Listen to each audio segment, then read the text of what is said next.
This is your Tuesday video, and it is your history video for the week.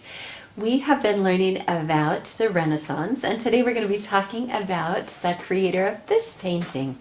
Does anybody know who painted this painting?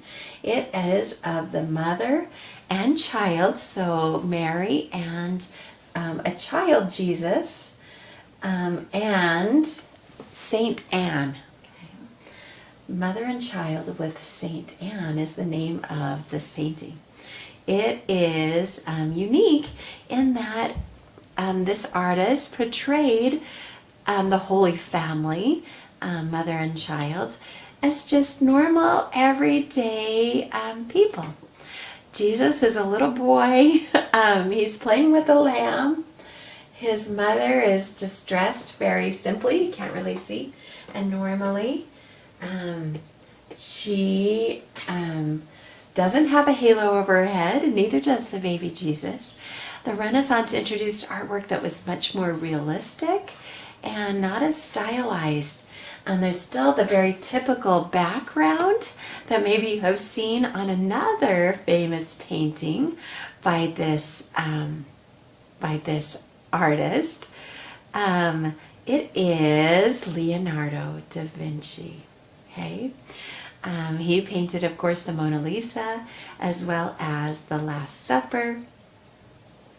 He, surprisingly, though we only have about 15 of his paintings that are still in existence. That really surprised me when I learned that. But he was very, very famous for his paintings when he lived. Some artists were not famous for their paintings during life, but just became famous after their death. Leonardo da Vinci was most famous for his artwork as he lived, and it's only been recently that we've learned all the other things that he did as a scientist and as an inventor, an architect, and all the other things that he was good at.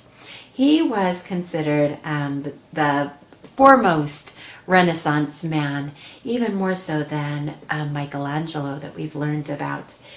A Renaissance man again means someone who does many things very well. And it was coined for Leonardo's many talents, and it's used to describe people today that resemble Leonardo da Vinci. Okay. He became an apprentice at 14 years old to an artist named Verrocchio, and that's where he learned about art and drawing and painting. He is regarded as one of the greatest artists in history, but his drawings, his drawings are also very extraordinary. He kept pages and pages of journals full of his drawings and sketches. We have over 13,000 pages of his journals filled with his observations of the world. He would draw things like specific details of the human body, muscles, tendons, the human skeleton. He had detailed figures of various parts of the body, including the heart and other internal organs. He studied animal anatomy as well. He had a strong interest in horses, cows, frogs, monkeys, and other animals. And of course, you know his designs of hang gliders, helicopters, war machines, musical instruments, various pumps, and more. He had lots of civil engineering projects, designing a single-span bridge, a way to divert the Arno River, movable barricades that would help protect the city in case of attack. Some people claim that he invented the bicycle, and we're going to learn some more about that. He used a very logical scientific method as he was exploring a subject. And I think that is all I wanted to tell you about him. Something interesting is Mona Lisa. Another name for the painting, the Mona Lisa, is La Gioconda, which means the laughing one, which I thought was kind of fun and interesting. All right, I have another picture book that I want to share with you. This is called Neo Leo, and it's the Ageless Ideas of Leonardo da Vinci. So let's take a look at this.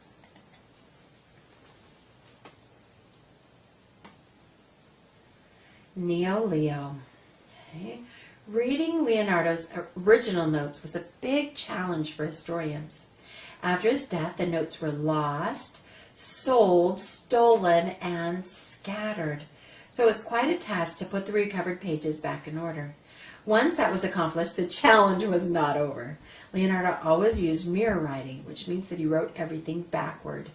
To read his notes, you have to hold them up to a mirror. Here is an example. Okay, you can see that's there. Learning never exhausts the mind. No one knows why he wrote backward. Some suggest that he wanted to make it difficult for people to read his ideas and steal them.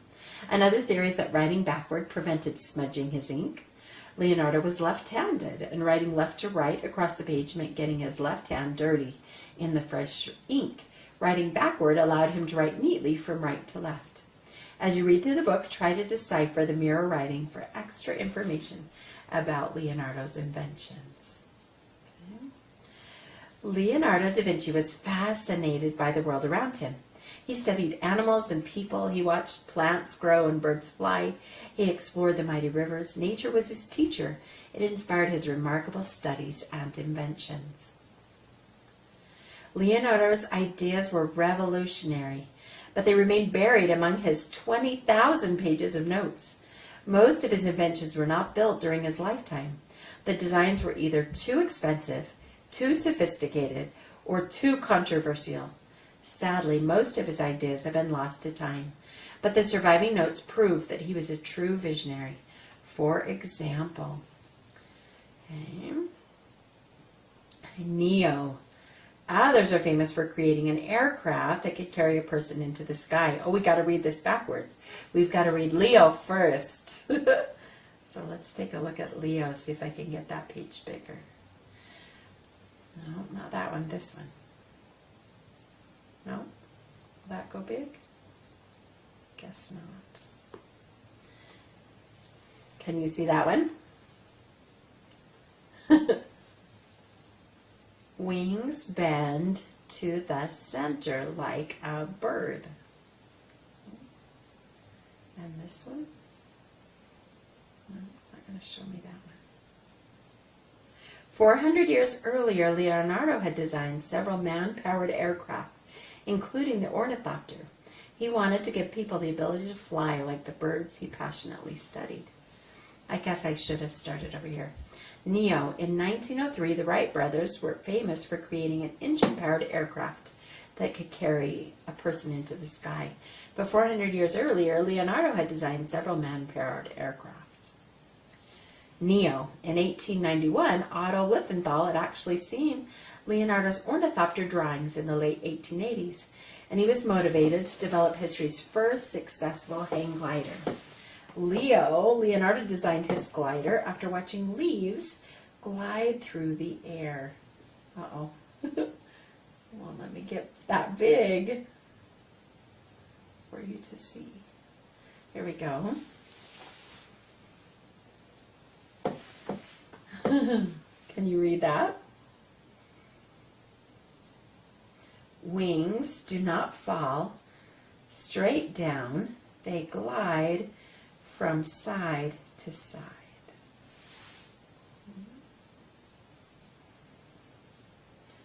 Here's another one. Steer the glider by tilting your body. Whoa, cool. Neo. Let's see.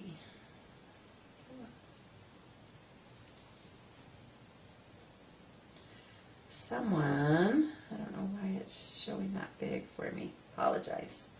Someone is responsible for making and fitting successful contact lenses, and he tested them on animals. But Leonardo's diagram showed detailed concepts of a contact lens. He used light and water to conduct advanced studies in vision and magnification.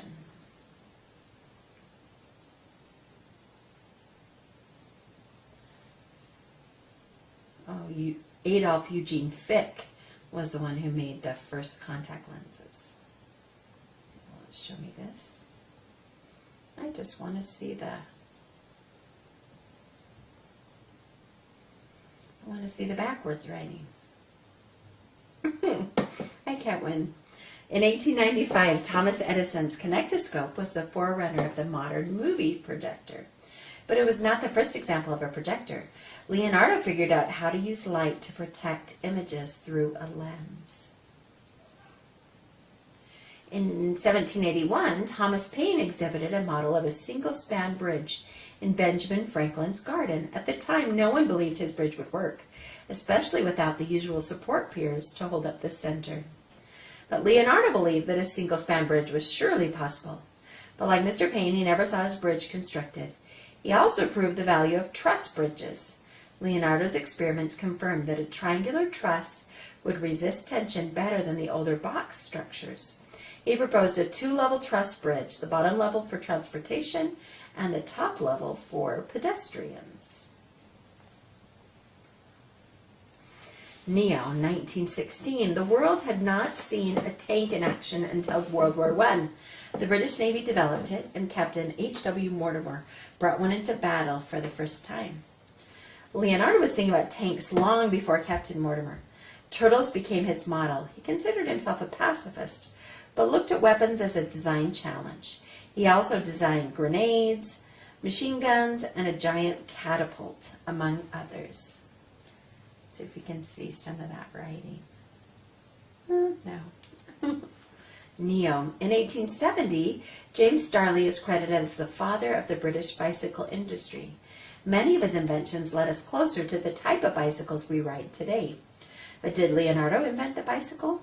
A bicycle does appear in Leonardo's notes. While historians agree that it is not his drawing, some think that a pupil drew it after studying a bicycle prototype in Leonardo's workshop.